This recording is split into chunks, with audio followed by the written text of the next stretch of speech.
Hello बच्चों, let's read the question. Which among the following is not a borane? Option A B2H6, option B B3H6, option C B4H10 and option D none of these. So question में यहां हमसे क्या पूछा है कि इनमें से कौन सा बोरेन नहीं है. तो बेसिकली जो बोरेन है ये दो तरह के हमें देखने को मिलता है.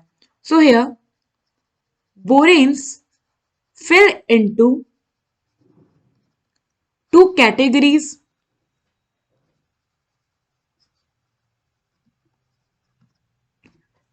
The first one is nidoboranes. Nidoboranes. Now, nidoboranes का जो जनरल फॉर्मूला होता है ये होता है BN HN+4. सो यहां अगर आप क्वेश्चन में देखो तो हमें B क्या है 2, 3 एंड 4. तो हम एक एक करके 2, 3 एंड 4 की वैल्यूज पुट करके देखते हैं.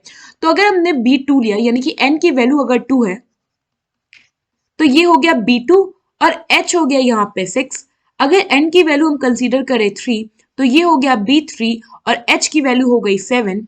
और अगर हम N की वैल्यू कंसीडर करें 4 तो ये हो गया B4 और H हो गया 8. तो यहां अगर आप क्वेश्चन में देखोगे तो B2H6 हो गया एक तरह का निडोबोरेन. तो ये तो इनकरेक्ट ऑप्शन हो गया क्योंकि हमसे क्या पूछा था कौन सा बोरेन नहीं है. नाउ यहां पे अब क्या बचता है B3H6 एंड B4H10. तो अब हम देखते हैं कि जो सेकंड कैटेगरी है बोरेन्स की वो क्या है. तो जो सेकंड कैटेगरी है उसे हम कहते हैं एरेक्नोबोरेन्स.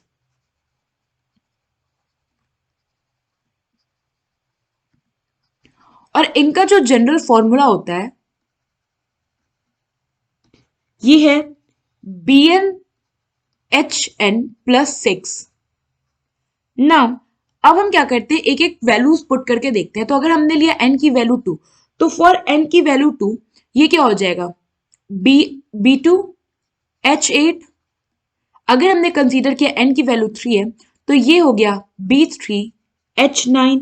एंड अगर हमने n की वैल्यू कंसीडर किया 4 तो ये हो गया B4H10.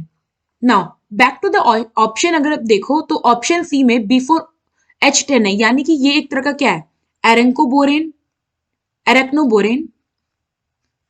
एंड अब बचा हमारे पास B3H6. तो अगर आप देखो तो B3H6 है ये इन दोनों बोरेन्स की कैटेगरी में नहीं आ रहा है. सो यहाँ पे जो B3H6 है वो एक बोरेन नहीं है. सो ऑप्शन बी जो है यहाँ पे वो करेक्ट ऑप्शन है. आई होप आपको ये क्वेश्चन समझ आया होगा. Thank you.